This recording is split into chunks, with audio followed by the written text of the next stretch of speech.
Hoy en la Cámara de Diputados de la Nación se aprobó con 143 votos a favor, 77 negativos y una abstención, un proyecto de ley para ampliar las partidas para las universidades públicas nacionales.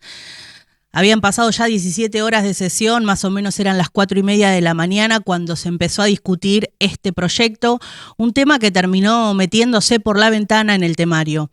Y se pudo meter a través de un acuerdo de último momento entre el oficialismo y el bloque radical. Porque sin ese acuerdo, el oficialismo no hubiera podido tampoco conseguir el quórum para iniciar la sesión.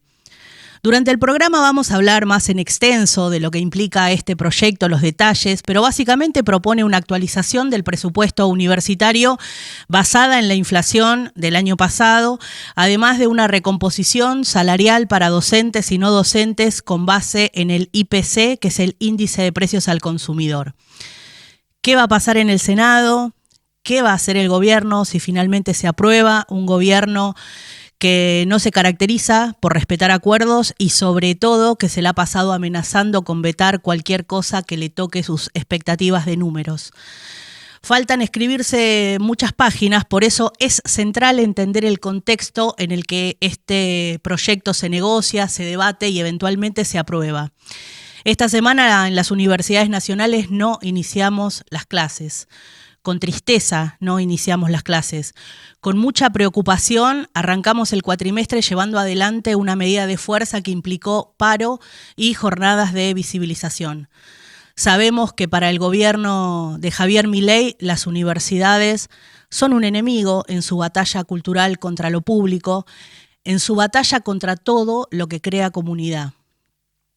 Como no puede cerrarlas, las ahoga presupuestariamente. Primero congeló los gastos de funcionamiento y le recortó el 270% del presupuesto. Tuvo que retroceder porque la movilización en defensa de las universidades fue enorme.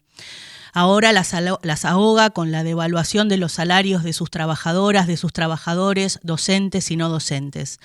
Hemos perdido más del 50% de nuestro salario, porque mientras la inflación ha sido del 121%, los aumentos de sueldo no llegan al 71%. Hay muchos docentes que renuncian porque ya no les alcanza para ir a trabajar. Hay docentes con dedicación simple a los que no les alcanza ni por asomo para pagar el alquiler de sus casas, que cambian su salario por el costo del transporte. Esto va a empeorar si no se frena, y la combinación con el desguace del sistema científico es dramática porque provoca vaciamiento, fugas, interrupción de la transmisión de saberes, debilitamiento de los equipos. Iniciamos el cuatrimestre con medidas de fuerza porque hoy defender la universidad es no empezar las clases, es visibilizar lo que pasa, es demandar aumentos salariales.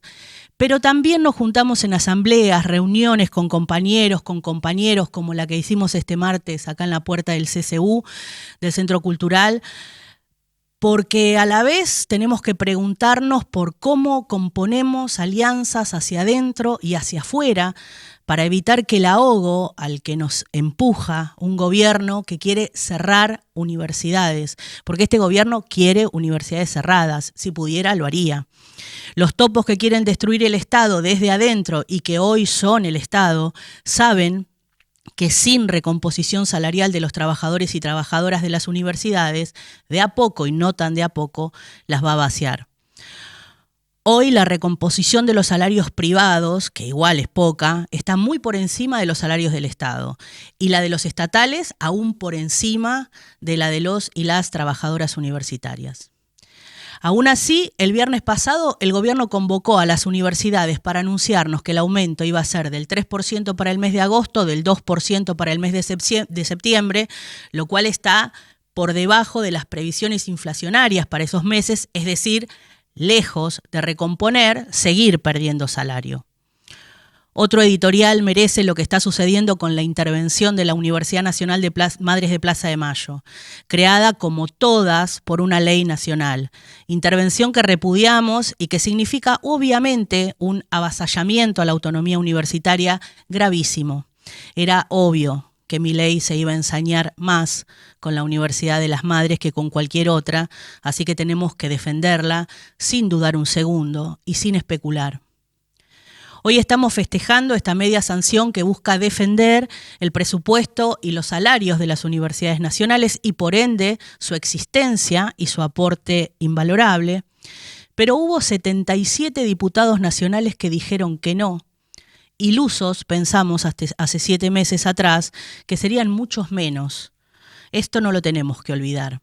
El objetivo político de fondo del gobierno de Javier Milei es que la universidad pública como derecho, tal como la conocemos en Argentina, deje de existir. No podemos permitir que eso pase, no lo vamos a permitir.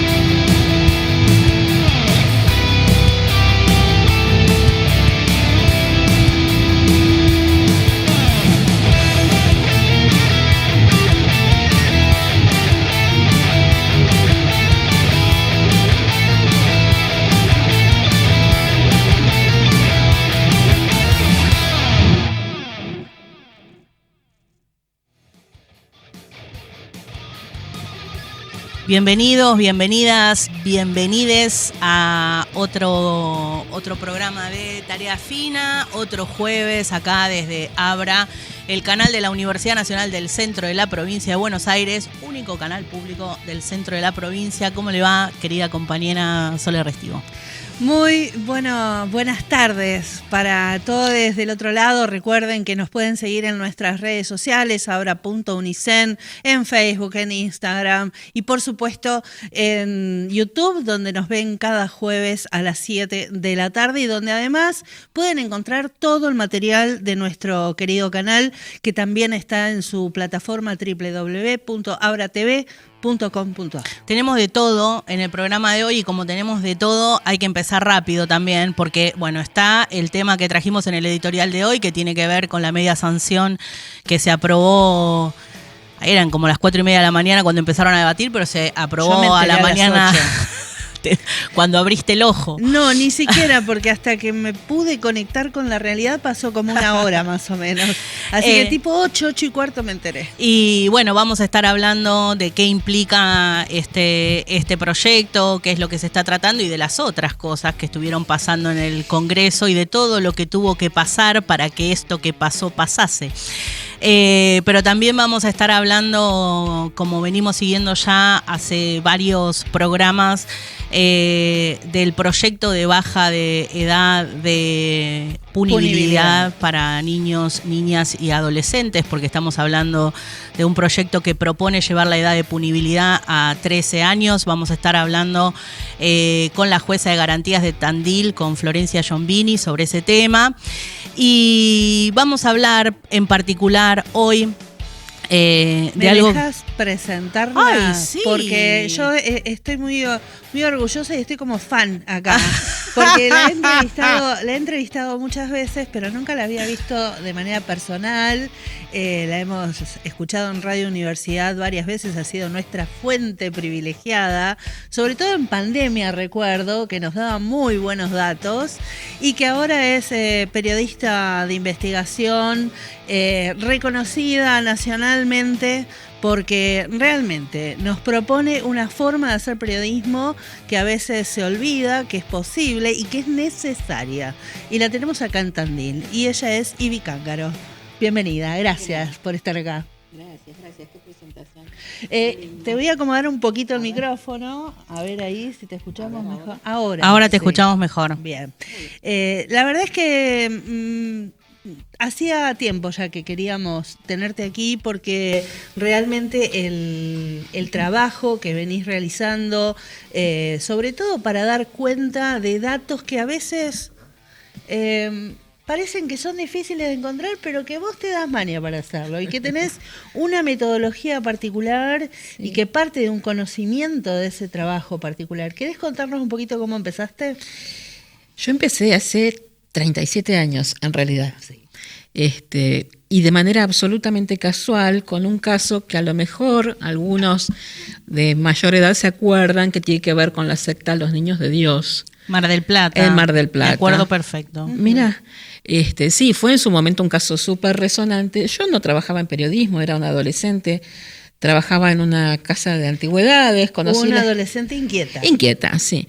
Conocí una secta religiosa, me pareció muy extraña su forma de operar y qué sé yo, y bueno, más o menos me interioricé de quiénes eran y fui al diario y dije, yo conocí una secta así, así. Bueno, terminó siendo un escándalo internacional que derivó en causas judiciales en Argentina y en el mundo, y esa investigación que había hecho yo de manera totalmente casual y sin ningún tipo de metodología terminó siendo el fundamento para que se restituyeran más de 200 pibes a sus hogares y fueran presos un montón y demás.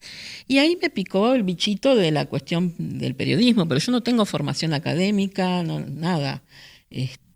Pero ejerces el periodismo como pocos. Y lo hice durante un tiempo y después a salto de mata, he trabajado de otras cosas y demás.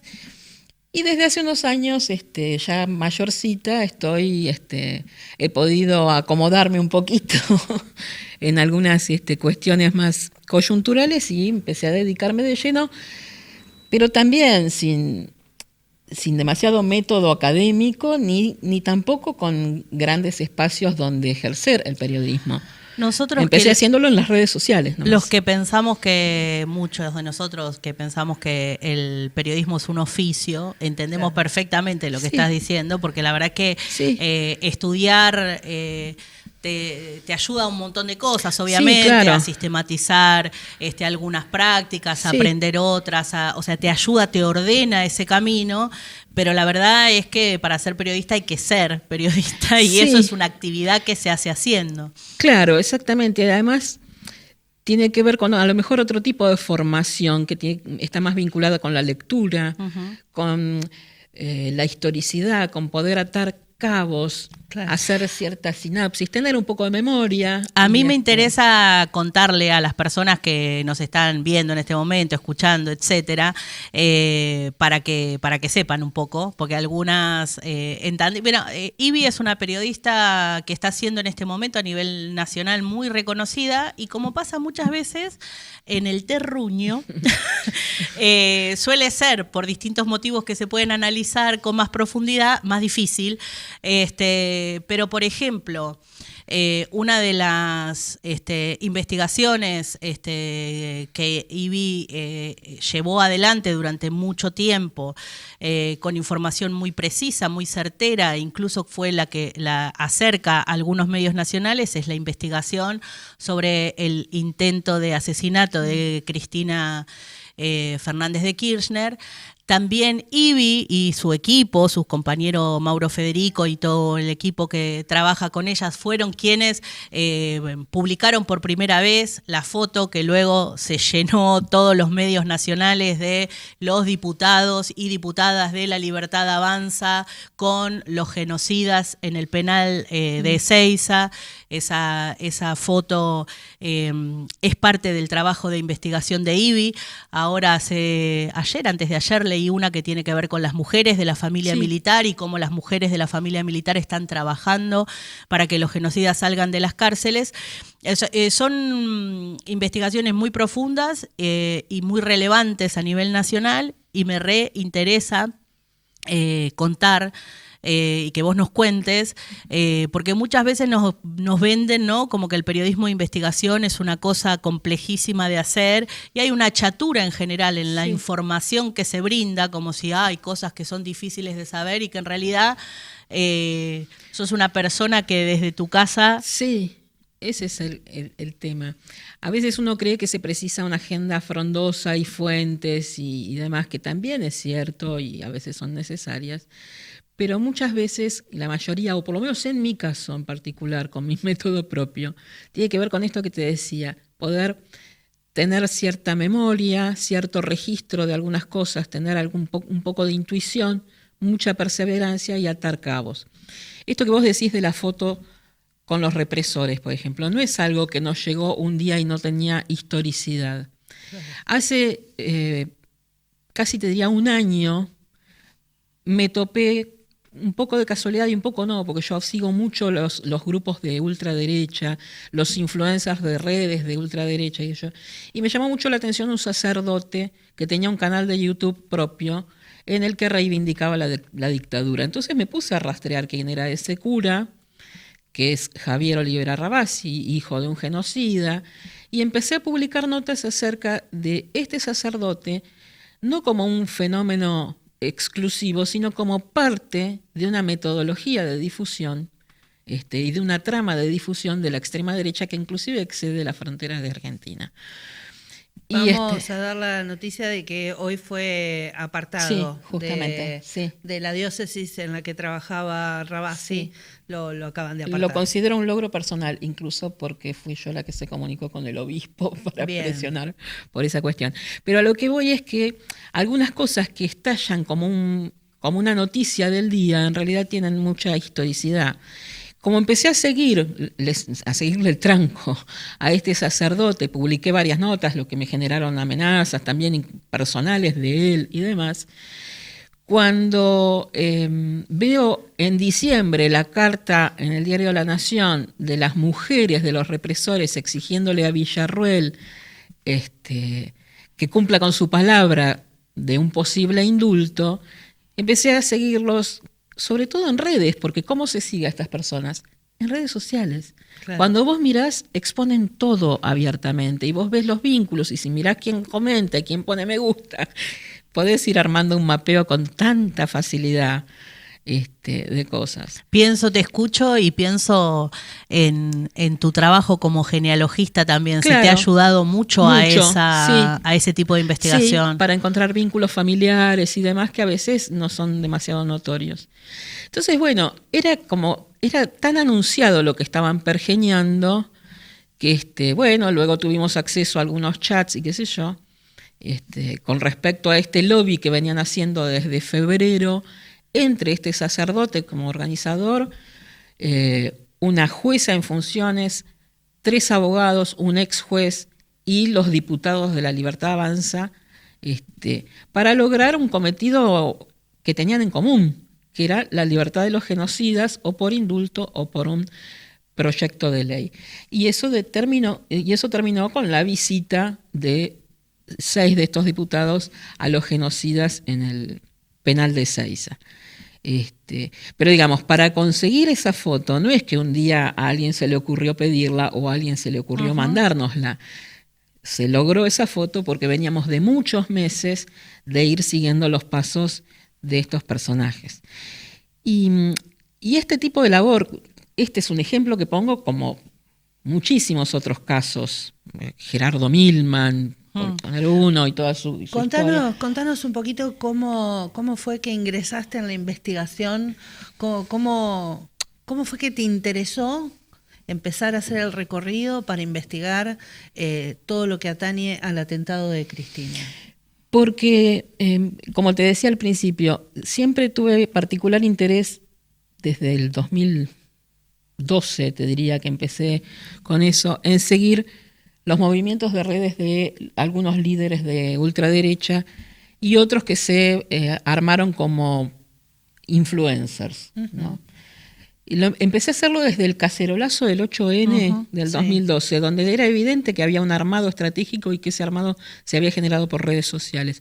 Y a partir de ahí fui siguiendo el devenir de todos estos movimientos. Al comienzo a fines del 2021 empiezan a emerger estos scratches, las guillotinas, las bolsas mortuorias, las antorchas y demás. Y entonces empecé a ver quiénes eran los que estaban detrás de eso y volvían a repetirse algunos nombres que venían desde mucho tiempo atrás y que si bien no tenían un vínculo directo, siempre estaban como interactuando. Entonces armé como un paneo de células, porque funcionan así exactamente como células. Y te diría, y esto suena muy vanidoso, pero lo advertí públicamente, inclusive, que la posibilidad de un atentado era, pero concreta. Me acuerdo incluso que fuiste la primera que habló de la vecina de arriba, de Cristina, de quién era, quién iba a dormir a la casa. Yo te seguía en las redes, no. Durante agosto yo empecé, porque además, convengamos que en ese momento mi único canal de difusión era Facebook. O sea, yo publicaba todo esto solamente en Facebook porque no tenía ningún medio en donde hacerlo. En agosto empecé a advertir, por una cuestión absolutamente lógica de escalada de violencia y teniendo en cuenta lo del fiscal Luciani y que empezaba a juntarse gente en la esquina de la casa de Cristina, que era el lugar y el momento oportuno para un atentado. Y lo publiqué a fines de agosto a eso. Bueno, fue la crónica de una muerte anunciada el 1 de septiembre, afortunadamente no fue una muerte, sucedió lo del atentado. Entonces yo ya tenía un material hecho de investigación previa, sabía perfectamente quién era quién, personajes inclusive de los que aún hoy no se hablan y que no fueron laterales precisamente. Entonces, bueno, empecé a publicar después del 1 de septiembre con más asiduidad acerca de esto y a los pocos días eso llegó a oídos de un diputado y de un diputado llegó a Ubeira y bueno, y empezaron a llamarme de medios nacionales para preguntarme cómo sabía yo todo eso. Y no, es simple observación nomás, y unir datos y tener algo de intuición. Y tan errada no debes estar, porque una de las cosas que nos parecía central por el cual tenías que estar acá tiene que ver con que en este momento vos en tu casa tenés custodia policial. Sí. Custodia policial por amenazas. ¿Nos contás un poco qué fue lo que pasó?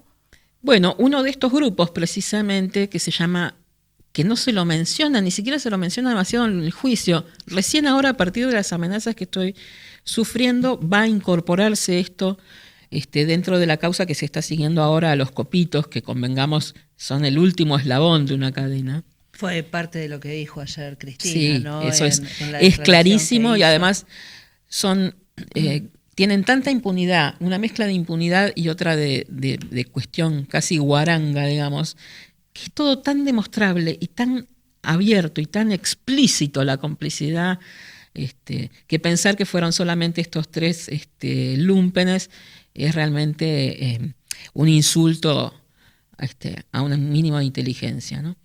Pero bueno, y uno de estos grupos es un grupo nazi que funciona en La Plata, pero que tiene sedes en Mar del Plata y en Córdoba. Uno de los líderes de esta agrupación nazi, el 1 de septiembre a la mañana en Córdoba, pidió un brindis a toda la concurrencia y brindó porque a la noche la yegua iba a estar muerta. ¿Cómo lo sabía este nazi cordobés?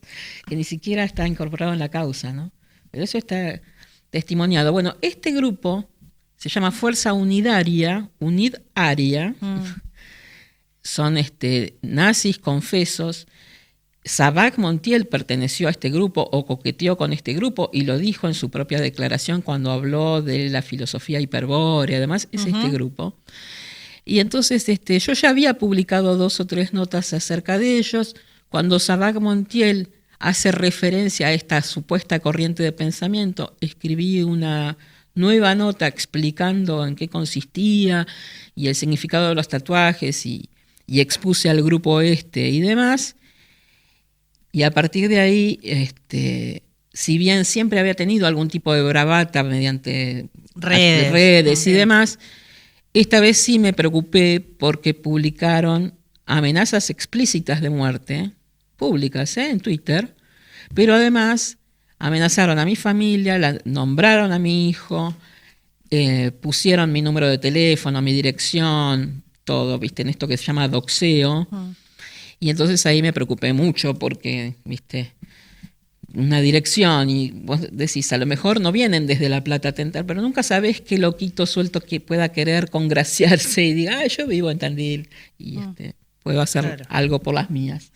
Así que bueno, a partir de esas amenazas, automáticamente y con mucha celeridad desde el gobierno de la provincia, el mismo gobernador y el ministro de Seguridad, me pusieron custodia policial y así estoy hace un mes y pico ya, con custodia permanente. Que te altera la vida Y no es lo más cómodo, no es lo más grato. Yo no vivo con miedo, no tengo miedo en absoluto. No me mueve el amperímetro lo que estos incapaces morales puedan hacerme, son peligrosos. Uno de ellos, por ejemplo, fue parte del comando Azov en Ucrania, otro estuvo adiestrado en la ETA. No son, eso también, porque a veces me topo con que dicen, bueno, pero por redes sociales muchos amenazan, pero son las redes, es el código de redes. No, estos tipos ya pasaron el ámbito virtual. De hecho, le pusieron una pistola en la cabeza a la vicepresidenta, algunos de ellos. Pero la verdad no me asusta para nada. Lo que sí te condiciona tu vida. Lógico. ¿Condiciona tu labor? No. ¿La vas a pensar 2 veces la próxima vez que No. quieras hacer algo? No, yo seguí trabajando el mismo día de la misma manera. No lo van a hacer. Es la intención, Claro.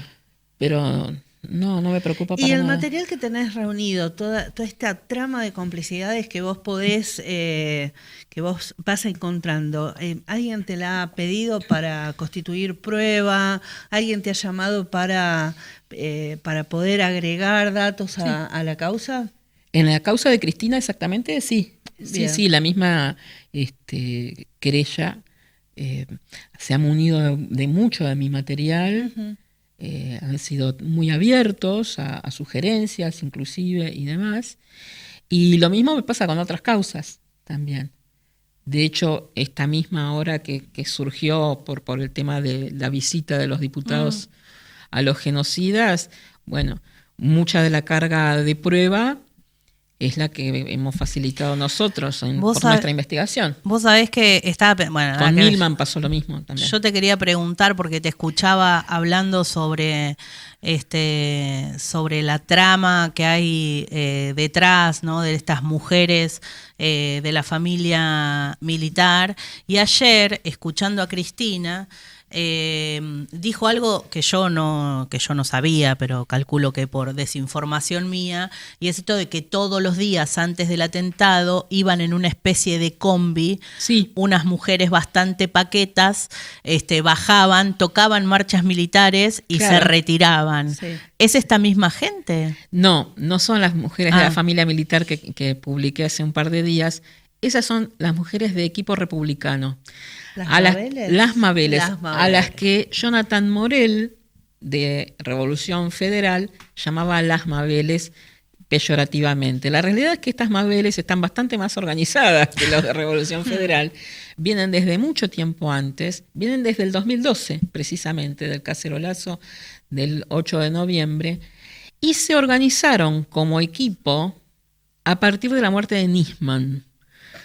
Cuando en enero del 2015 se suicida, y remarquemos, se suicida el fiscal Nisman, aparece, capaz que muchos se acuerdan, un grupo de mujeres con grandes carteles y empiezan a presentarse en la puerta del edificio, en tribunales y demás, pidiendo, de ahí surge la burla de la señora Bisman, también, Claro. que se Sí, tomó sí. como meme, pero había un Sí, grupo sí. de mujeres que pedían justicia por la muerte del fiscal. Alguien hábilmente detectó que ahí había un grupo que podía hacer ruido y las empezó a financiar. Y estas mujeres, que eran muchas docentes jubiladas, algunas con jubilaciones por discapacidad, otra, por ejemplo, que enseñaba manualidades en porcelana fría en una cooperativa, además, ninguna con grandes recursos económicos, de repente pasan a tener una combi, equipos de sonido, parlantes, filmaciones, hay un financiamiento detrás. Y empiezan a viajar por todo el país. De hecho, vinieron a Tandil en alguna ocasión, en Olavarría también estuvieron haciendo mucho escandalete. Mira, vos sos memoriosa también. Bueno, esas son las Mabeles, las mujeres de equipo republicano que tienen un vínculo directísimo con Patricia Bullrich.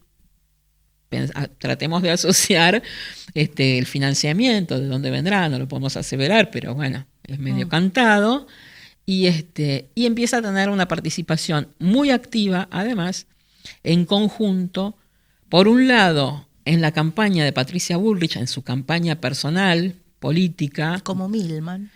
Claro, como Milman, durante pandemia y demás, empiezan a tener actividad en la campaña política de Patricia Bullrich, en la campaña antivacunas y antipandemia y anticontroles y qué sé yo, y a participar activamente de las actividades de Revolución Federal. Donde está la guillotina, están las mujeres de equipo republicano, son las que Morel llama las Mabeles. Y esas eran las que iban, y eso está chequeadísimo, a la esquina de la casa de Cristina a poner marchas militares. Convengamos además que la vecina, Jimena de Tesanos Pinto, también pertenece a ese grupo.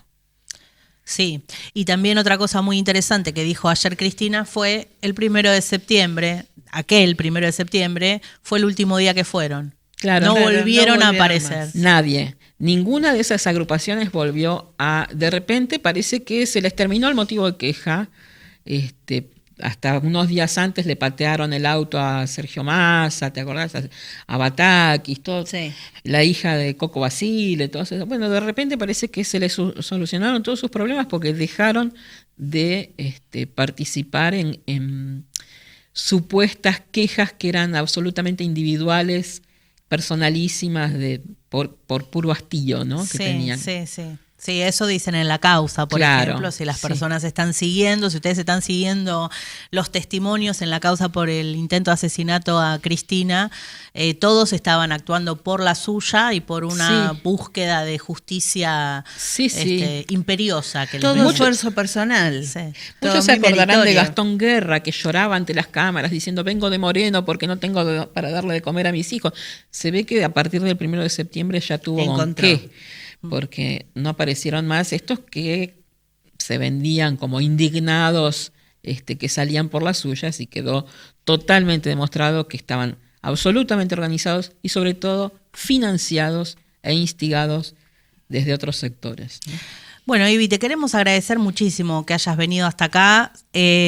Por supuesto, decirte que nos solidarizamos profundamente, que nos parece tremendo que una periodista de nuestra ciudad tenga que vivir custodiada por la policía de la provincia porque sufre amenazas y su teléfono y su dirección están siendo publicados. Es la primera vez que pasa en Tandil, me dijeron. Es la primera vez que pasa en Tandil. Sí. Debería ser la reacción de esta ciudad bastante más efusiva al respecto. ¿Esperabas otra cosa?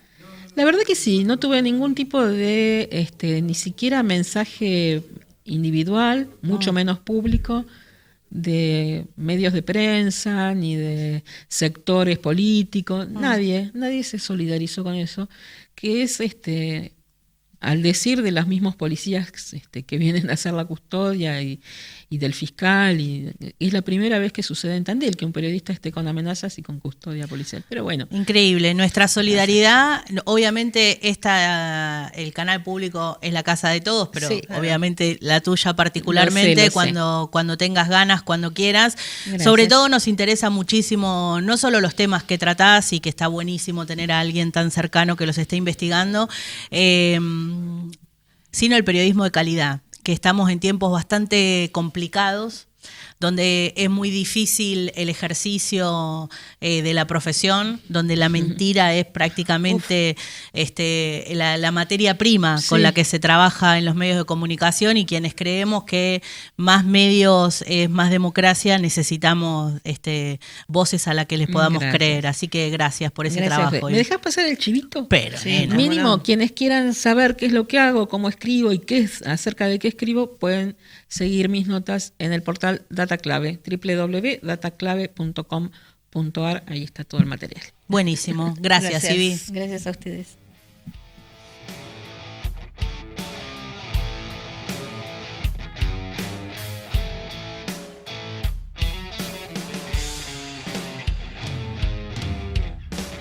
In every home, each of them hooked up to enormous libraries where anyone can ask any question and be given answers, be given reference material, be something you're interested in knowing. From an early age, however silly it might seem to someone else, that's what you're interested in. And you ask, and you can find out, and you can follow it up. And you can do it in your own home, at your own speed, in your own direction, in your own time. Then everyone will enjoy learning. Nowadays, what people call learning is forced on you, and everyone is forced to learn the same thing on the same day at the same speed in class. And everyone is different. For some it goes too fast, for some too slow, for some in the wrong direction. But give them a chance, in addition to school, I don't say we abolish school, but in addition to school, to follow up their own bent from the start. Well, I love the vision, but what about the argument that machines, computers, dehumanize learning? Well, as a matter of fact, it's just the reverse. It seems to me that it's through this machine that for the first time we'll be able to have a one-to-one relationship between information source and information consumer, so to speak. Well, in the old days, you used to have tutors for children. A person who could afford it would hire a pedagogue, a tutor, and he would teach the children, and if he knew his job, he could adapt his teaching to the tastes and abilities of the students.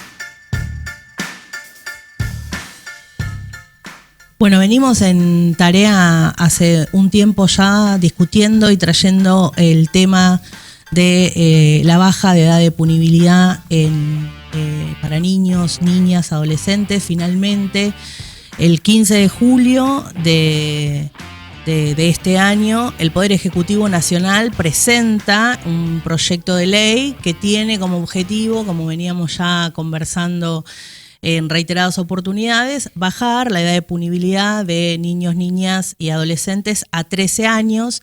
Y esta propuesta trae, adentro de lo que se presenta, un diagnóstico de parte del Poder Ejecutivo con una serie de premisas también que aparecen en esos fundamentos.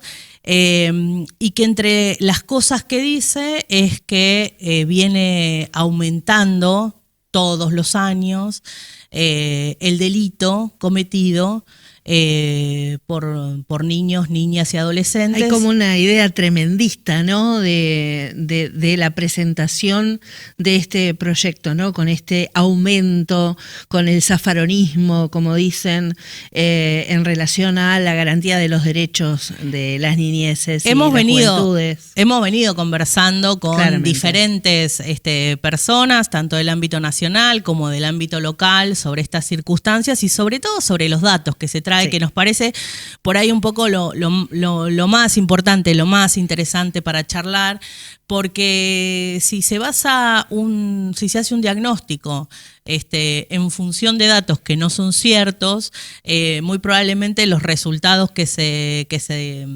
a los que lleguemos, digamos, no sean los que estábamos esperando. Y han salido estadísticas que ha publicado la Procuración General de la Suprema Corte de Justicia de la Provincia de Buenos Aires, que un poco como que contradicen lo que viene a decir la justificación de este proyecto que se presenta. Y por el otro lado, otro tema que nos interesa mucho es qué es lo que pasa localmente, qué es lo que pasa en nuestra región, qué es lo que pasa en nuestra ciudad. Así que hemos invitado hoy para que esté acá en Tarea Fina y charle con nosotros a Florencia Giombini, que es la jueza de garantía juvenil de Tandil, a la que le damos la bienvenida y agradecemos mucho que esté acá en Tarea hoy. Bueno, muchas gracias a ustedes, un gusto estar acá. Y la verdad que gracias también por ocuparse de este tema, porque a veces es un tema un poco olvidado, que aparece cuando hay algún hecho así de impacto tremendo, algún hecho grave, pero después parecemos todos olvidarnos un poco qué pasa con el universo adolescente en general. Así que gracias. Es que es un tema que nos preocupa mucho, de verdad, y hace mucho tiempo, pero sobre todo es muy difícil comunicar respecto de una situación como lo que pasa con los jóvenes, como lo que pasa con los niños y las niñas, cuando la información que va llegando de distintos lados es tan diferente, porque por un lado hay un gobierno nacional que presenta un proyecto que tiene unas premisas que tienen que ver con el aumento constante del delito cometido por niños, niñas y adolescentes, y por el otro lado recibimos otras informaciones por ahí de otros espacios, y yo me gustaría decir que a mi criterio son más confiables porque es la Suprema Corte de la provincia, o sea, datos estadísticos concretos que dicen otra cosa, y queríamos preguntarte un poco cuáles son los datos con los que ustedes acá en Tandil están trabajando, cuáles datos manejan tanto en la provincia como acá, qué es lo que ven, cuál es el panorama. ¿Hace falta una ley que le baje la punibilidad a menores de 13 años? Yo empezaría contestándote esa segunda pregunta, porque más allá de que haga falta o no, ahora lo vemos, yo creo que los números dicen otra cosa. Los números en la provincia de Buenos Aires tiene 40% de la población de la nación. O sea que lo que pasa en la provincia es importante. Yo tengo los números de la provincia y si quieren después vemos los números específicamente de Tandil o del Departamento Judicial Azul, que es, digamos, donde Tandil está. Pero hay otra cuestión que es previa para mí y que pareciera quedar un poquito sesgada en esta idea del proyecto, que más allá de que haga falta o no, es legítimo, es legal, está dentro del marco normativo bajar la edad de punibilidad.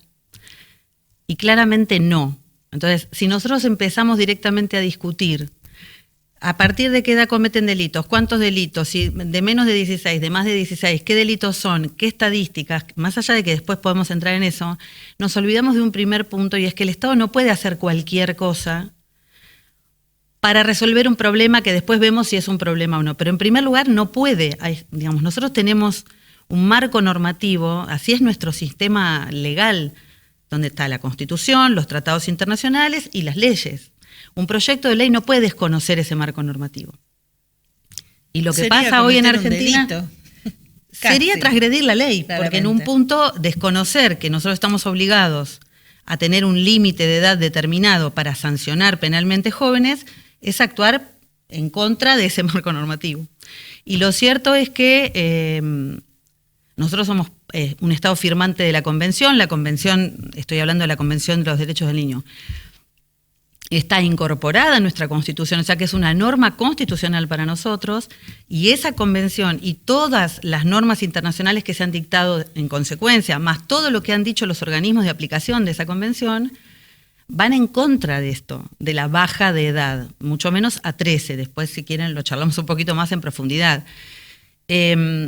Por varias cuestiones. En primer lugar, hay un principio de derecho internacional de los derechos humanos que se usa para un montón de cuestiones, pero aplica también acá, que es el principio de no regresividad. Cuando vos, como Estado, garantizaste a partir de un determinado punto una serie de derechos, no podés volver para atrás. Fijar la edad de punibilidad en 16 significa garantizar determinadas cuestiones a adolescentes que tienen menos de 16. Entonces, hay un principio internacional que nosotros tenemos que respetar, que es no volver hacia atrás. Después hay otra cuestión que tiene que ver con particularmente este proyecto, más allá de la baja, que es otro principio constitucional para nosotros, que es el de especialidad. Es decir, los adolescentes tienen que tener un sistema penal diferenciado del de adultos. Si vos lees el articulado de este proyecto, se prevé la aplicación del Código Penal con un único tope de 20 años de prisión. Si no es un sistema especializado de sanciones para adolescentes. Entonces no respeta ese principio. A mí me parece un poco contradictorio cuando yo veo los fundamentos del proyecto, que en un punto son legítimos. Por ejemplo, hay uno que es adaptar la legislación nacional, muy cuestionada, esa ley que ahora se quiere reformar es muy cuestionada por varias razones, a los parámetros internacionales. Pero entonces deberíamos aceptar todos los parámetros internacionales. Si uno mira claro. qué es lo que ha dicho UNICEF, qué es lo que ha dicho el Comité de los Derechos del Niño, de nuestra legislación, vos te encontrás con que en la única cosa en la que hemos sido felicitados, si quieren, por los organismos, es en la edad de punibilidad. Lo que dice UNICEF, lo que dice el comité es, cuando habla de edad de punibilidad, nunca por debajo de 14, nunca por debajo de 14, por supuesto que no lo puede ordenar, pero lo sugiere así. 12 o 13 le parece directamente contrario a lo que sería el desarrollo hasta biológico de un adolescente. Lo más cercano a 18 posible, y a nosotros nos ha felicitado por los 16. Claro. Y este proyecto dice quiero adaptar mi legislación a la convención, a los principios, y lo primero que hace es tocar la única cosa que nos habían dicho que estaba bien. Argentina fue sancionada 2 veces por la Corte Interamericana de Derechos Humanos en 2 casos. Uno es en el 2003, Bulacio, y en el 2013 nuevamente, en el caso Mendoza, por la ley que tiene hoy, la ley nacional, que es esta, la 22.278, por el sistema que tiene para abordar el delito adolescente, pero no precisamente por la edad que ha puesto, sino por otras cuestiones que tienen que ver más con qué se hace o qué no se hace con esos chicos que han cometido delitos. Esa es una pregunta que antes de entrar a los datos me interesa saber, porque por ahí para la mayoría de las personas que está mirando, y nosotras mismas también, no sabemos muy bien cómo es el proceso, qué se hace cuando la policía, cuál es el qué hacen con un niño en las circunstancias de la comisión de algo que podría interpretarse como un delito. Bueno, eso, ¿qué se hace con un niño? Depende mucho de cada provincia. Ustedes saben que Argentina tiene un sistema federal. Lo que la ley nacional fija es a partir de qué edad es punible, a partir de qué edad es un adulto, que en este caso es 18, y algunos principios básicos. Pero después cada provincia se da su propio procedimiento, es decir, cada provincia decide cómo va a ser desde el inicio hasta el fin una situación en la que un chico comete un delito o se presume que cometió un delito. Siendo así, entonces, ¿podría suceder que se apruebe esta ley y que la provincia de Buenos Aires, por ejemplo, no acate la edad? Es que la edad y el tipo de sanciones que se prevén son cuestiones de fondo, o sea, son cuestiones que están reservadas al Congreso de la Nación. O sea que sí, debería aceptarlo. Lo que el Congreso de la Nación hace es, a partir de qué edad sancionamos y qué sanción le va a corresponder. Okay. ¿Cómo se hace todo el proceso desde que se inicia hasta que se finaliza, que puede ser con una sanción o con otro tipo de medidas? Lo decide cada provincia. Les puedo contar qué pasa en la provincia de Buenos Aires.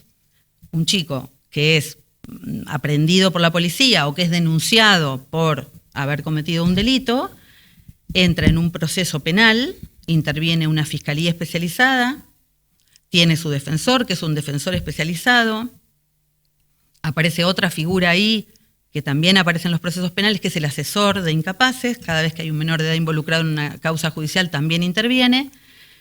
Y como control, digamos, de todo ese accionar, los jueces de garantías, las juezas de garantías que controlamos que se respeten los principios del debido proceso, que sería lo que le corresponde a cualquier persona, menor o mayor, sospechada de haber cometido un delito.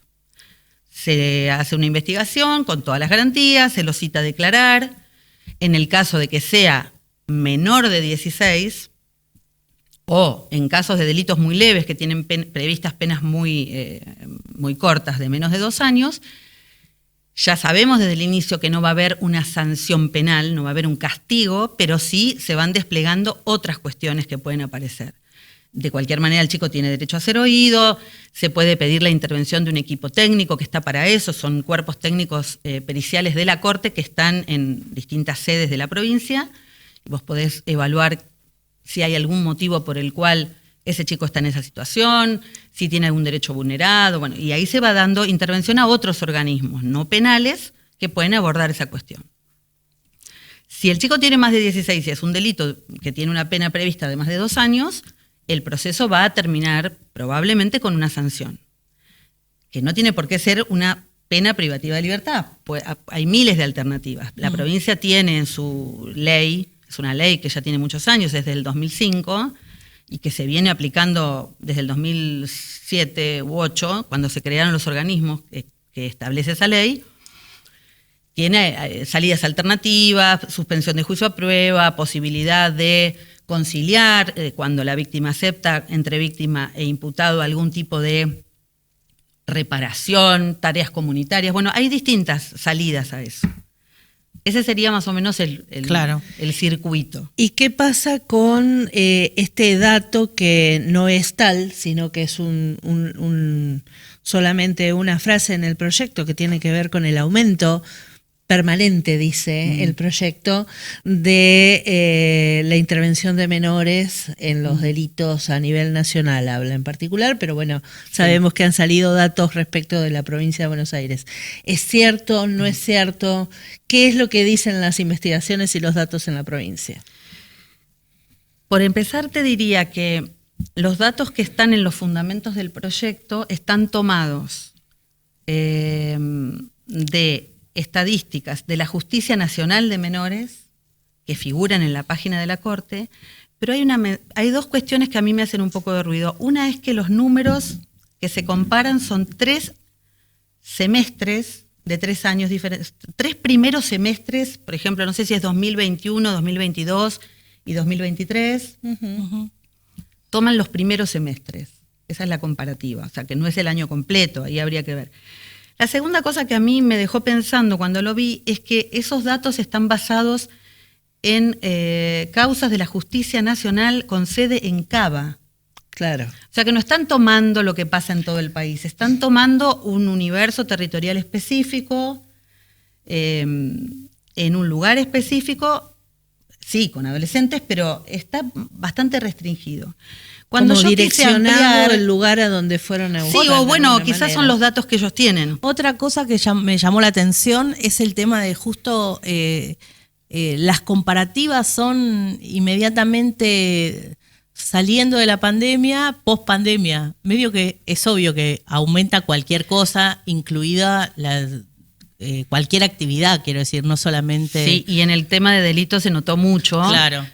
2020 nosotros en Tandil tuvimos un bajón tremendo de entrada de causas, que por supuesto, si vos tomás 2020 y después decís, bueno, ¿en qué porcentaje aumentaron las causas del 2020 al 2021 o al 2022? Vas a tener un salto en números y en proporciones. Sí, pero de todo. Pero además hay otra cuestión. Yo me fui a ver las estadísticas de la CENAF, que es la Secretaría de Niñez de la Nación, que si bien no tiene registro de causas, tiene registro, que nos puede dar alguna idea quizás, de niños, niñas y adolescentes en dispositivos de privación de libertad o de restricción de libertad a nivel nacional. Ahí sí se toman datos de otras provincias.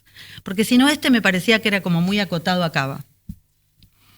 2.400 creo que son, en el relevamiento del 2023, niños, niñas o adolescentes que tienen alguna medida, están en algún dispositivo que depende de la CENAF. Es un número bajo. Si uno piensa yo no sé cuál es la población adolescente o de menos de 18 años en Argentina, pero si eso es un relevamiento nacional, sigue siendo un número bajo. Bueno, ahí tenemos en ese gráfico que quienes nos están viendo están pudiendo ver, es algo de este informe que hizo el equipo del Observatorio de Políticas de Seguridad de la provincia de Buenos Aires, la Facultad de Humanidades y Ciencias de la Educación de la Universidad de La Plata. Y ahí un poco muestra, me parece, bueno, ahí tenés, claro, esos son datos de provincia. Exacto, toda la provincia. Provincia de Buenos Aires completa, que veo desde el 2009 al 2023, o sea, es una línea en el tiempo interesante. La línea de arriba es adultos y la liñita que estás viendo abajo, que es ostensiblemente baja. No solo baja, sino que fíjense que no crece. No solo es más baja que la de adultos, sino que no sigue el contorno de la de adultos. No, y además baja. Se parece. Porque por como aparece en los gráficos, tanto en este gráfico que estamos viendo ahora como en el que sigue, que también es el gráfico 2, ves cómo a lo largo de los años, según lo que aparece ahí, ¿no? Las personas menores de 18 años del total de delitos denunciados que representaban el 4,2% en 2009 pasan al 2,2%. Sí. Es un montón lo que baja. Sí, eso es estadísticamente así, está publicado. Claro. Procuración General de la Corte de la provincia todos los años publica estadísticas del año anterior, digamos. Esto sería el último, el 2023. Así que son datos que están extraídos de las causas que ingresan en toda la provincia de Buenos Aires. Es fiable, por supuesto, siempre hay un margencito de delito no denunciado. Uno siempre tiene que tener en cuenta que hay una pequeña cifra que puede ser un poquito mayor, pero si vas a comparar proporciones, te sirve perfectamente. Digamos, si todo lo violeta es delito adulto y ese verdecito es el delito juvenil, es primero que en el 2009 también era poco, pero incluso ha bajado bastante, ¿sí? De 4 a 2 es...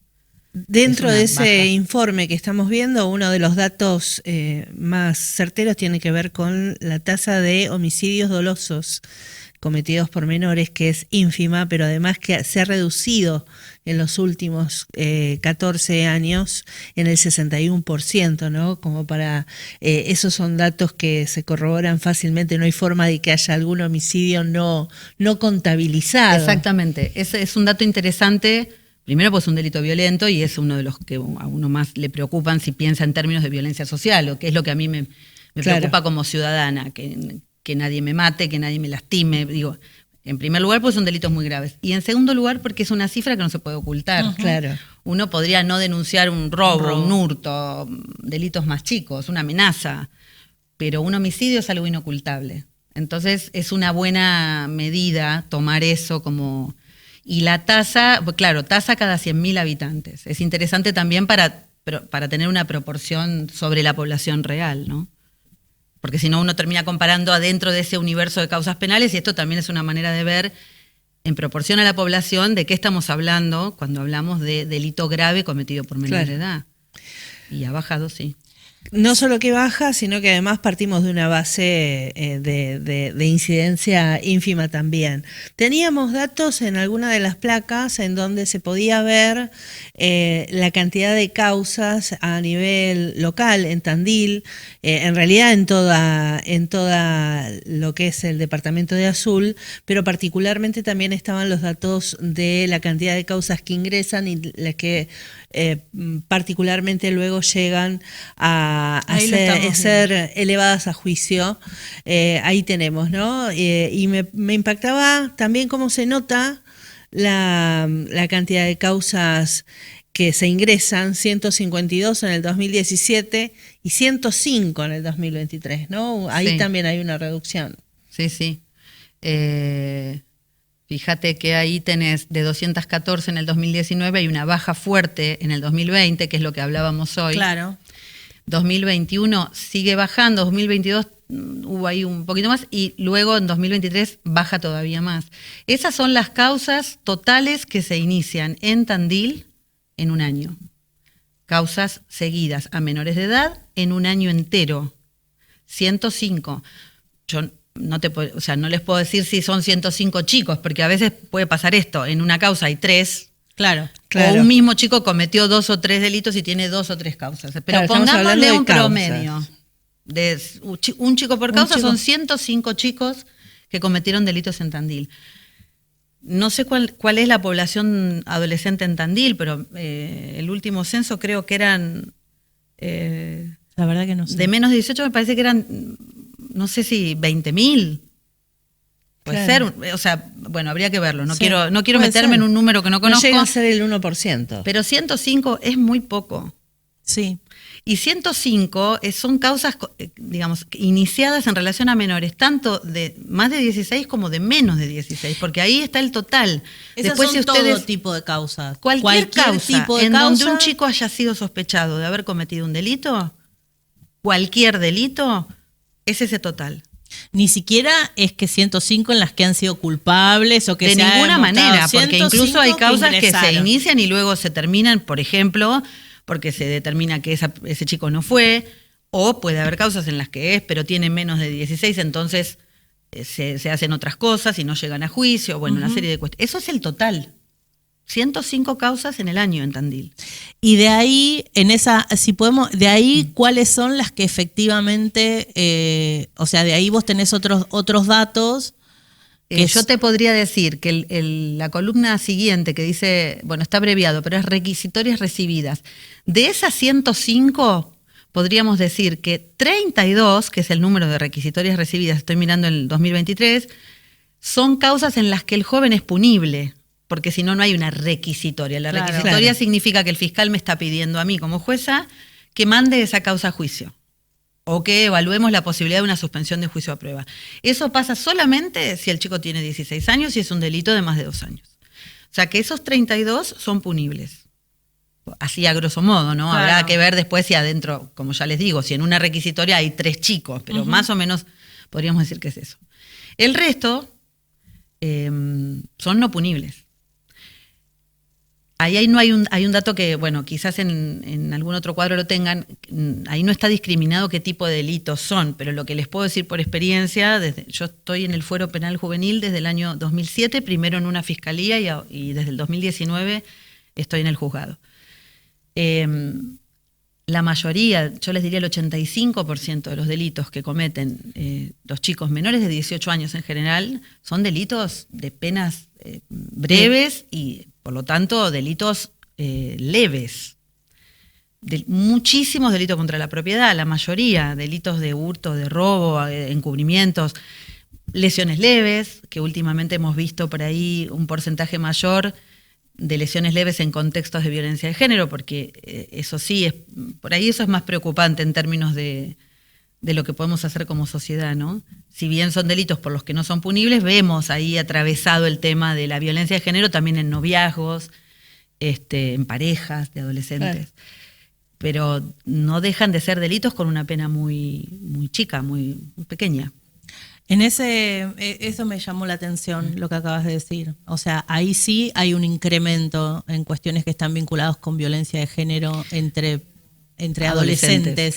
Yo no sé si hay un incremento real de casos. Lo que sí hay es un aumento de denuncias. Claro. Me parece que también puede haber tenido que ver con toda esta concientización y este movimiento de prestarle atención al tema también en adolescentes. Entonces hay adolescentes que se sienten más confiadas para denunciar, hay instituciones como puede ser la escuela o algún otro organismo que están más atentos a que esas cosas estén sucediendo. Porque vuelvo a pensar en lo que pensábamos al inicio, ¿no? De cómo uno escucha los números o ve los números y escucha sobre todo la experiencia de quien tiene que encontrarse con esta situación, y la verdad es que no existe, o por lo menos se ve poco, el estado de situación que se enuncia en el proyecto de ley respecto de la incidencia de los jóvenes, de los niños y niñas en estas cuestiones que están vinculadas a lo penal, y por el otro lado también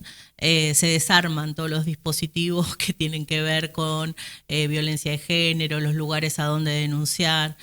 Digo, por eso me parece tan importante el tema de los números y de quienes están trabajando en esas cosas, porque se están buscando soluciones a cosas que no existen y se están desmantelando o problematizando cosas que sí habría que atender.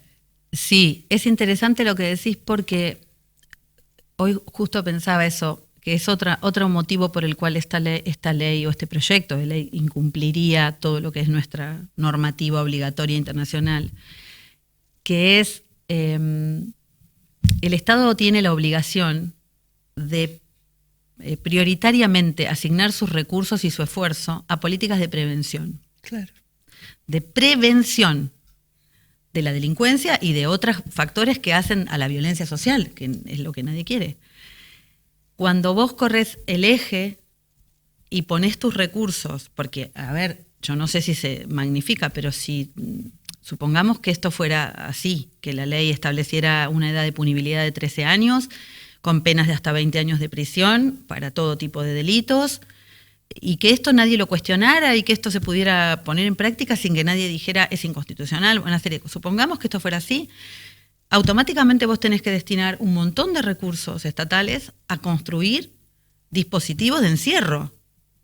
Hoy por hoy, yo puedo hablarles de la provincia, con lo que hay hoy, con ese universo que vieron recién, aún así tenemos problemas a veces de vacantes en instituciones especializadas para adolescentes cuando un chico ha cometido un delito grave. Hoy por hoy la provincia a veces no puede responder. Imagínense si ampliamos el universo de esta manera descomunal, porque es descomunal, no es solo es más cantidad de niños, niñas y adolescentes, sino muchísimo más delitos abarcados por la posibilidad de la cárcel. Justo la cantidad me- de dispositivos que vas a tener que construir. Intentaba hacerme esa imagen en la cabeza, ¿no? ¿Cuál era el panorama en el caso de la aprobación de este proyecto en relación a, bueno, lo institucional, lo jurídico, los tribunales? Digo, creo que estaría todo en zozobra un poco. Me imagino eso, ¿no? Sí, sí. Un barco a punto de hundirse. Porque te pone en jaque desde diferentes lugares. Claro. Saquemos lo normativo, que ya sería un problema para Argentina, un problema Claro. serio. Y yo quiero insistir con esto porque a veces pareciera que es lo menos importante. Bueno, algo hay que hacer con este problema, hagamos esto. Sí, pero primero detectemos cuál es el problema. Yo soy una persona del derecho. Para mí la ley es importante, no creo que sea la panacea de la solución de los problemas sociales, pero siempre la entendí como una herramienta para intervenir en la realidad. Si lo desconectamos, es un poco inútil la ley, inútil la función de quienes la ejercemos. Entonces, primera cosa, bueno, estamos inventando una herramienta para intervenir en un problema social. ¿Cuál es el problema social? ¿La inseguridad que provocan los delitos cometidos por adolescentes? Está claro que eso no. El problema social es que tenemos una ley que no se adecua a las normativas internacionales y que está vulnerando derechos en lugar de protegerlos. Bueno, entonces diseñemos una ley que vaya en Que esa dé cuenta sintonía. Claro. Y jamás pensar que vamos a usar una herramienta que no podemos usar. O sea, alguien nos dijo, esto no lo podés hacer. Y nosotros no solo nos inventamos un problema y queremos resolverlo con esto, que ya nos dijeron que no, sino que además estamos mirando un problema equivocado. Porque además me parece que es una manera de que el Estado se desentienda de esa obligación que le han impuesto, que es prevenir y proteger derechos, promoverlos y prevenir situaciones de delincuencia con otro tipo de políticas. Además de lo muchísimo más caro que debe ser, ¿no? Es muchísimo más caro, porque Claro. mantener una institución de tipo carcelario implica una institución de encierro, ¿no? Ujú. Implica no solo la construcción de un edificio de 2 o de 3 o de los que sean, sino el mantenimiento de ese edificio, la cantidad de personal que vos tenés que dedicar, las comidas, el régimen alimentario. Si lo queremos hacer como corresponde, hay que garantizar 4 comidas de calidad, con controles nutricionales, porque si el Estado decide encerrar a toda esa cantidad de gente y es responsable de niños, además. esos una niños y locura. esas niñas y adolescentes en una institución de encierro, tiene que asegurar educación, alimentación, Bueno, pero abrigo. estamos en un hablando país, estamos en un país que desoye que un organismo internacional está diciendo que hay 3 millones de niños y niñas que no tienen la segunda comida en sus hogares, ¿no? Por lo tanto, todo esto que estás diciendo no creo que le interese. Yo tenía una pregunta para hacerte que por Me ahí hago es un cargo de lo poco que- de lo que acabo de que por ahí decir. es un poco incómoda, pero cuando te escuchaba con el convencimiento de por qué no debe bajarse la edad de punibilidad a 13 años, ¿qué pasa qué herramientas tienen los jueces de garantías si una cosa como esta se aprueba finalmente? Porque nos ha pasado a lo largo de muy fuertemente en estos últimos 7 meses decir, bueno, pero eso no se puede hacer. Y de repente vos decís, se ha hecho, pasó, ahora el Sí, mecanismo por supuesto. es otro. Uno lo habla desde, desde lo que debería ser, Claro. que pueda pasar. A mí me resulta muy difícil que los legisladores que se van a ocupar de tratar esto desconozcan esto, porque si lo conozco No, claro. yo, que soy una humilde jueza de provincia, que ha estudiado lo mismo, que han estudiado muchos de ellos, me resultaría, además lo está diciendo todos los comités de expertos, todos los asesores, todas las personas que conocen en profundidad el tema, te dicen que es una barbaridad, pero supongamos que, como vos Sí. decís, pudiera suceder. Los jueces no podemos, ni los de garantías, ni los de juicio, ni los jueces de cualquier fuero, podemos desconocer esa pirámide normativa que tenemos que respetar siempre. Claro. Cuando los jueces y las juezas aplicamos una ley, tenemos que, por supuesto, aplicarla, pero siempre y cuando esté dentro de lo que es el marco normativo general, o sea, que sea una ley respetuosa de las normas constitucionales. Yo no quiero adelantar opinión, porque además es un universo muy hipotético el que me estás planteando, y ojalá no llegue. Lejanísimo, pero, o imposible, pero a mí me resultaría muy difícil aplicar sin, digamos, de manera acrítica, sin controlar la constitucionalidad, una ley que a todas luces, ya lo estoy diciendo antes de que sea sancionada, es inconstitucional. Los jueces nos veríamos en un serio problema, tendríamos que analizar qué parte de esa ley vamos a aplicar y qué no, si bajar la edad y penalizar niños o niñas de 13 o 14 años es algo que jurídicamente podemos hacer o no.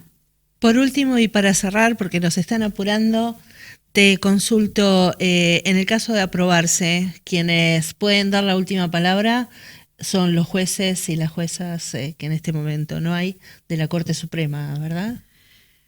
En definitiva, sí. Digamos, el sistema jurídico argentino termina en todo lo que son los pasitos que vos podés ir dando para cuestionar alguna cosa. En lo que es el sistema interno es la Corte Suprema de Justicia de la Nación. Sí, bien. De hecho, el caso Maldonado fue a raíz de una sentencia de la Corte.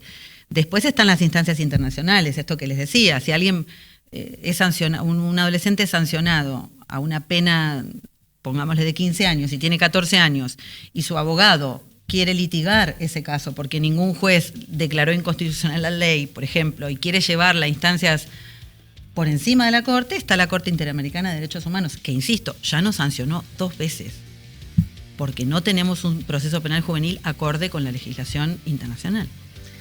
Florencia, muchas gracias. Gracias a ustedes.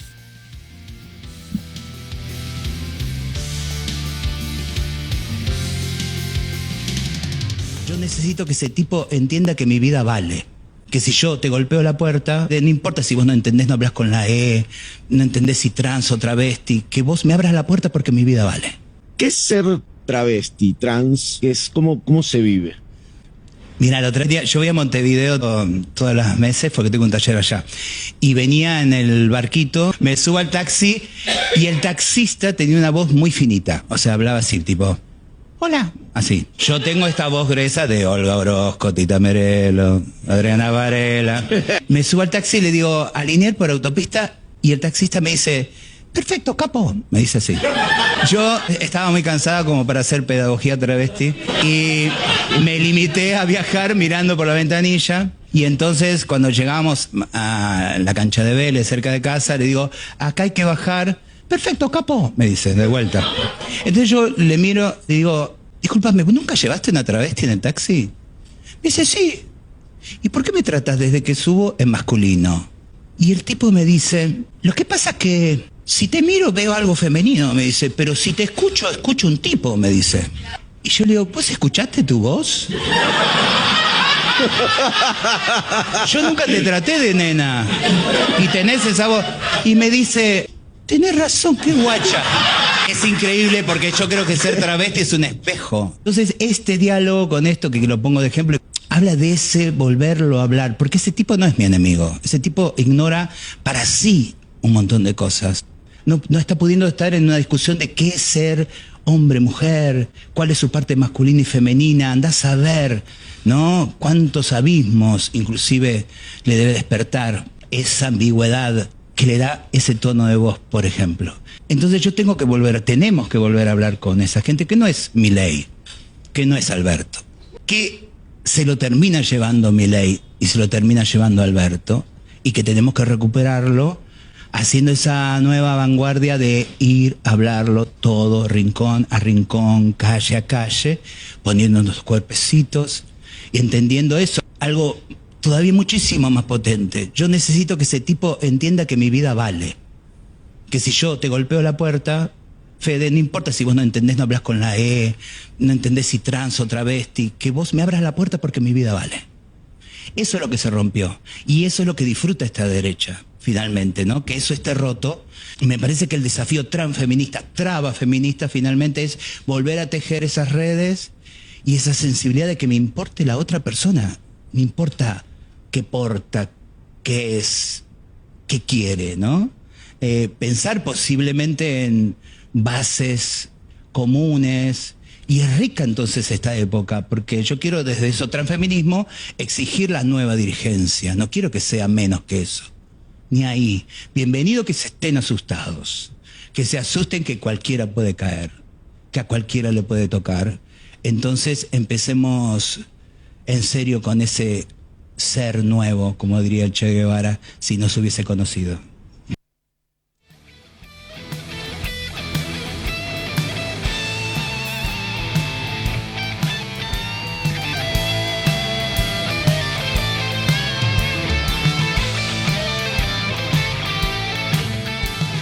Seguimos en Tarea Fina. Hoy arrancábamos contando que en medio de la agudización del conflicto de la educación superior, que tuvo paros docentes y no docentes en todo el país, la Cámara de Diputados aprobó esta mañana un proyecto de ley propuesto por la Unión Cívica Radical para ampliar las partidas para universidades nacionales. Tuvo 143 votos afirmativos, 77 negativos, una abstención. La principal firmante de ese proyecto es la diputada nacional Dania Tabela, que es una diputada nacional que sabe mucho sobre el sistema universitario, porque no solamente fue vicerrectora de la Universidad Nacional del Noroeste de la provincia de Buenos Aires, de la UNOVA, con sedes en Junín y en Pergamino, sino que también fue secretaria de Políticas Universitarias durante el gobierno de Mauricio Macri, desde junio de 2017 a noviembre de 2018, lo que no deja de ser una tranquilidad grande que haya personas que conozcan mucho del sistema universitario y que estén en momentos tan importantes integrando el Congreso de la Nación. El proyecto es para ampliar las partidas presupuestarias para las universidades nacionales y estamos en este momento en comunicación con Dania Tabela, a quien agradecemos mucho que esté del otro lado. Dania, buen día. Acá María y Soledad te saludan. ¿Cómo estás? Hola María, hola Soledad, ¿cómo están? Bien, gracias. Primero te agradecemos este tiempo para dialogar con nosotras y bueno, sobre todo para que nos cuentes de qué se trata el proyecto que fue aprobado y cuál es la expectativa de cara al Senado, ¿no? De aquí en adelante. Bueno, primero la agradecida soy yo. Siempre me gusta conversar con aquellos que formamos parte de la comunidad universitaria. Bueno, hoy tuvimos media sanción a un proyecto de ley que nos permite sortear este año tan difícil, que tiene que ver con un año que comienza mal, que comienza con un acuerdo de que no hay presupuesto y que se prorroga el presupuesto 2023 en un contexto inflacionario, que ustedes saben que eso afecta directamente los funcionamientos de las universidades. Y ese era el primer objetivo que tenía el proyecto. Se demoró tanto su tratamiento, su forma de encontrarle los acuerdos legislativos, que además emerge a la discusión plenaria en el medio de un conflicto salarial muy fuerte, ¿no? Un paro de 72 horas, hacía mucho tiempo que no teníamos en las universidades, un paro de 72 horas para esta semana, 48 para la que viene. Bueno, entonces, la verdad que el radicalismo, junto con Unión por la Patria, Coalición Federal y Hacemos Encuentro Federal, decidimos incorporar en nuestro dictamen el tema de la actualización salarial y exigirle al gobierno que actualice los salarios de docentes y no docentes por el IPC, por el índice de precios al consumidor, o bien que conforme la paritaria, que para mí es importantísima,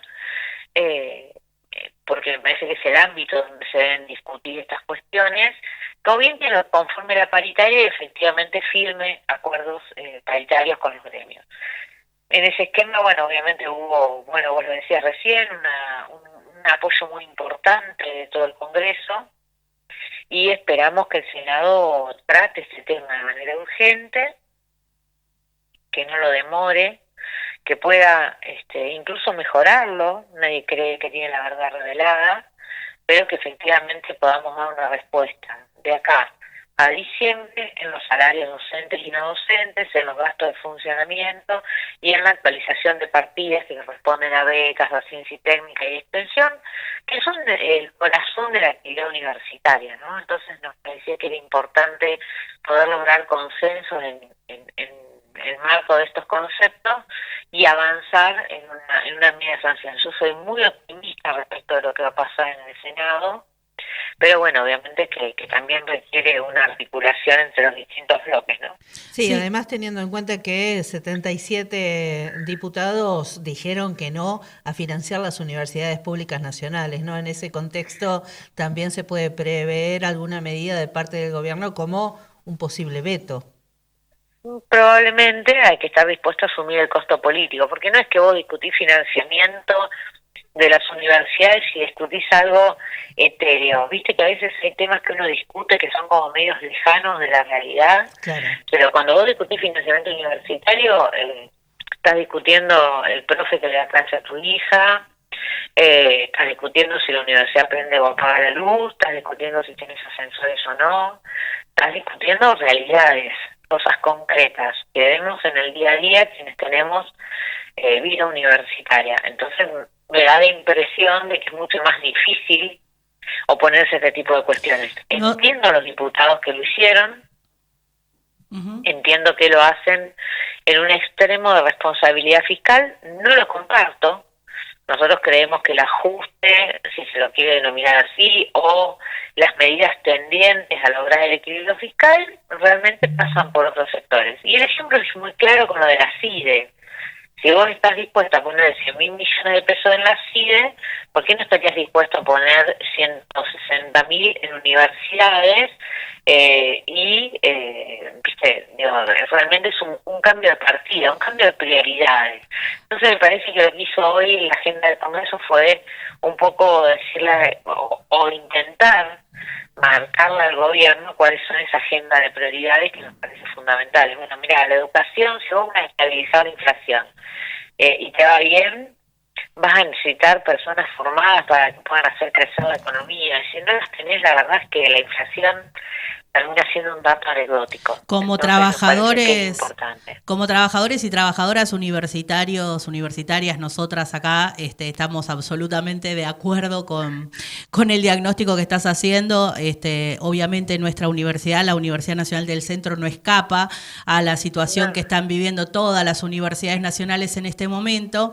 Esto que decías me parece bastante central respecto de que la sociedad en su conjunto también tiene que comprender cuál es el alcance de este desfinanciamiento universitario, porque en un punto pensábamos que con esa marcha grande que se hizo en defensa de la universidad pública, que terminó con la reconstitución del 270% de los gastos de funcionamiento, había un montón de gente pensando, bueno, lo de las universidades ya se resolvió, o si los trabajadores vienen un poco retrasados con sus salarios, bueno, ¿qué va a ser? Todos tenemos nuestros salarios retrasados, pero en realidad es bastante más grave que esa lectura, ¿no? Claro, tiene dos dimensiones. Primero, una dimensión de coyuntura, que es, sí, todos los trabajadores universitarios vienen retrasados, pero respecto de los trabajadores estatales también venimos retrasados. Sí. Entonces la discusión es, bueno, por lo menos un pie de igualdad. La segunda cuestión también medio de coyuntura es, mirá, hay una paritaria que ha funcionado siempre desde el año 2003, y nosotros no podemos hacer borrón ni cuenta nueva y hacer de cuenta que esa paritaria no existe, desconocerla, faltarle el respeto a nuestros representantes sindicales.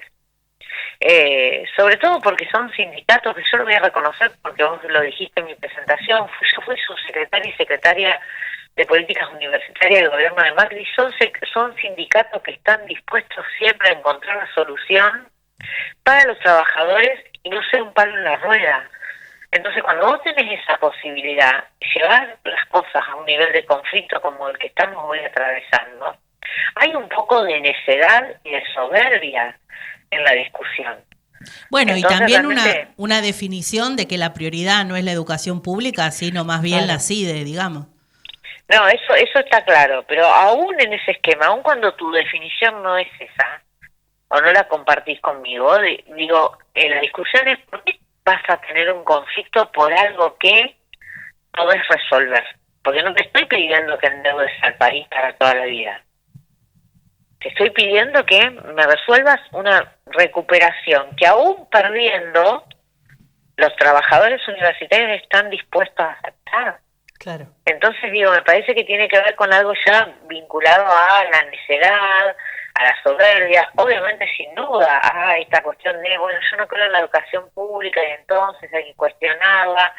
Bueno, la verdad es que hoy el Congreso dio muestras de que los representantes, por lo menos que están sentados en las bancas, no ven lo mismo que el gobierno, bueno, obviamente con la excepción de los 77 que votaron en contra, que en un Congreso de 257 es una minoría muy claramente, y me da la impresión de que es un tema que el Ejecutivo tiene que salir a atender rápidamente y no seguir extendiendo el conflicto, porque si no va a tener que hacer operativa una ley que sin duda no le va a gustar, o que puede terminar en un veto con un costo político muy alto y que no tiene sentido, porque estamos hablando realmente de cifras que no son tan complejas de poder llegar a buen puerto, que tiene más que ver con la capacidad de sentarse, de dialogar, de encontrar caminos, de soluciones, que con la cifra final de lo que significa en términos de inversión educativa, ¿no? Gestión política. Exactamente. Gestión política. Dania, para terminar, nos gustaría pedirte si puedes hacer alguna ponderación respecto a las políticas públicas vinculadas con educación pública que están hoy siendo debatidas.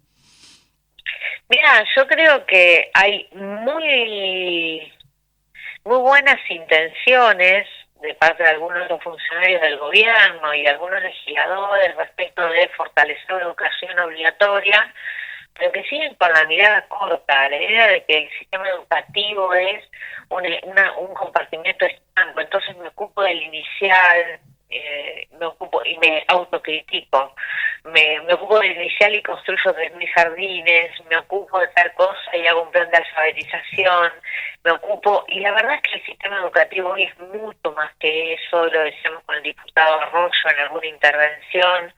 Estamos hablando de la sociedad del conocimiento, estamos hablando de que el conocimiento es el bien y el más preciado que tiene una sociedad para poder ser competitiva en todos los niveles y dimensiones que te imagines. Bueno, indudablemente hay que ahí tener una inversión importante. Me parece muy importante que hayamos avanzado en definir la educación obligatoria como un servicio estratégico esencial, sobre todo porque en nuestra provincia de Buenos Aires sabemos que hay lugares donde no hay clases todos los días, que no tiene que ver con los docentes, que tiene que ver con la falta de inversión en infraestructura, con el ausentismo estudiantil. Me parece que eso fue un buen paso y que hay que trabajarlo y pulirlo y que las jurisdicciones tienen que tener programas específicos, pero también hay que entender que en la Argentina hay más de 2,5 millones de estudiantes universitarios y que esos estudiantes universitarios están proyectando un futuro y un futuro que nos arrastra a todos. Hace un tiempo en un acto la presidenta de la Federación Universitaria Argentina dijo: nuestro futuro no les pertenece. Y la verdad que a mí me quedó esa frase en la cabeza resonando por mucho tiempo, y la traigo a colación porque me sigue indudablemente resonando, porque tiene que ver con esto, con nuestro futuro no les pertenece. Pero de alguna manera el futuro de esos chicos incide en nuestro presente y en nuestro futuro como personas adultas. No hay capacidad posible para un país de desarrollo si no es pensando en tener recursos humanos, personas altamente capacitadas y formadas para poder afrontar la competitividad que hoy tiene el mundo laboral, el mercado, el medio socioproductivo.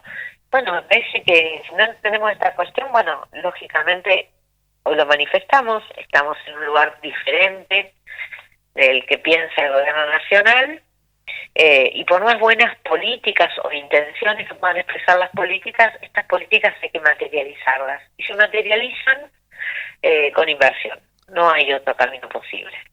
Dania, muchísimas gracias por tu comunicación hoy con Tarea Fina aquí en Abra, el canal de la Universidad Nacional del Centro. Te agradecemos mucho. Un fuerte abrazo a todos y bueno, a seguir peleándola, porque ahora hay que ir por el voto completo en el Senado y poder seguir avanzando en esto, que en serio digo, yo creo que es justicia, pero también es poner en valor el aspiracional de toda una sociedad que cree que la universidad, y está convencida de que la universidad es la única herramienta de movilidad social que tiene hoy disponible. Muchísimas gracias de nuevo. Un beso grande, cuídense. Saludos. Bueno, ¿Qué programa hoy? ¿Cuánta Sí. gente? ¿Cuántas cosas? Me queda resonando y me parece que es algo que tenemos que retomar. Te invito, María, a Dale. que lo hagamos en los próximos programas. Esta idea de la educación como servicio esencial. No, me quedó. Lo que pasa es que no podíamos- tenemos productores que nos piden que nos Sí. apuremos. No, pero la verdad es que la primera cosa, pero me parece que la semana que viene tenemos que discutir bastante este tema, tiene Sí. que ver con una cosa es la declaración de servicio esencial, para lo cual los salarios deberían estar acordes con esa. Y otra cosa es la limitación del derecho a huelga, que yo creo que esto Sí. que está terminando de aprobar el Congreso ahora, y no me refiero a lo de lo que Veníamos a hablando. lo que venía la entrevista con Dania, que era hablar sobre el presupuesto universitario, sino sobre lo que pasó para la educación, que es obligatoria, es decir, la primaria, el jardín, la primaria y la secundaria, porque me parece que eso va a tener alguna instancia de judicialización, porque lo que está obligando el gobierno es, si es un paro de 1 a 2 días, tiene que haber un 30% de personas garantizando que se dé. Sí. Si es de más de 2 días, un 50%. O sea, y eso no sé cómo funciona y no sé qué es lo que va a pasar, pero la semana que viene A mí charlemos me de ese parece tema. importante porque además lo que hay que poner en entredicho es la palabra servicio, ¿no? Cuando la educación... Obviamente que es un derecho, pero además de que es un derecho para todos y todas, en realidad el proyecto en realidad usa esa idea de derecho para decir, bueno, entonces si todos tienen derecho a educarse, no puede no cumplirse con la cantidad de días de clases, no puede haber paros por tanto tiempo. Lo que pasa es que también hay una limitación concreta, real del derecho a huelga, que por supuesto es un derecho constitucional de trabajadores y trabajadoras, que no sé Claramente. cómo se va a resolver, pero lo abordaremos En lo próximo. en las próximas. Por lo pronto vamos con algunas noticias que nos quedaron en el tintero rápidamente. Yo quería poner también sobre el tapete algo que va a dar que hablar porque parece que empezó el remate. Y ya lo habíamos anunciado con el RIGI, lo cierto es que se extendieron por unos años algunas de las concesiones de las hidroeléctricas, Sí. que de ahora en adelante pueden llegar a estar puestas a disposición de los privados por 30 años. Por lo pronto estamos hablando de 4 que se han extendido por 4 años para después empezar a ver efectivamente, por 4 años no, por 180 días se extendió la concesión que se acaba de caer para después comenzar con este remate por 30 años que facilitó el régimen de inversión privada, ¿no? Lo que conocíamos en su momento como el RIGI. Las 4 represas que están de ahora en adelante extendida la concesión, pero que van a salir a la venta, son todas ubicadas en las provincias patagónicas de Neuquén y Río Negro, El Chocón de Arroyito, Cerros Colorados, Alicurá y Piedra del Águila. La distribución de la energía en nuestro país La depende producción. también de estos Sí. espacios, de estas hidroeléctricas. Yo recuerdo los O sea que si son apagones- privadas hay que pagarlo. Exactamente. Eso me parece que era eso. Recuerdo que hubo un problema hace un par de años en Texas, donde la gobernación de Texas no quiso aumentar el precio de la electricidad, entonces los dueños de las productoras bajaron el botón y dejaron todo el estado sin Como el señor Burns. Sin electricidad. Se pueden quedar con el sol. A partir de, bueno, en estos 180 días no, pero cuando se implemente el RIGI y se entreguen al menos estas 4 hidroeléctricas, eso puede ser el futuro de la Argentina. En un país, para tirar una de las noticias que más ha dado vueltas estos días por todos los medios nacionales, en donde Naciones Unidas alertó acerca de la situación que están atravesando las infancias en nuestro país. El número es que hay 1.5 millones de niños y de niñas que saltea alguna comida durante el día porque sus padres, sus madres no tienen dinero para comprar alimentos.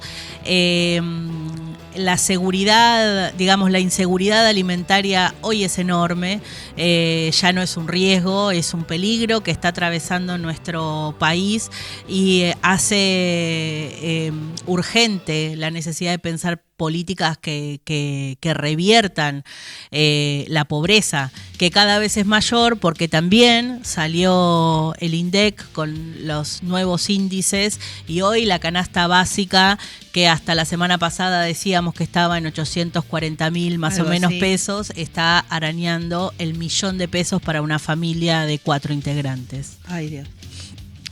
Bueno... Es muy fuerte. ¿Termina Tarea Fina o tenés más cosas para Lo decir? último que ¿Algo? quería decir es respecto de lo que estuvimos diciendo, ¿no? Sí. Junto con Ibi, en el día de ayer declaró Cristina casi durante 1 hora. Finalizó la declaración cuando la jueza le pregunta si quería decirle algo directamente a quienes son los acusados del hecho material. Estos 3 que nombrábamos hoy. Estaban ahí, y Sabag cerquita. Montiel, Gabriel Carrizo y Brenda Uriarte, que estaban ahí.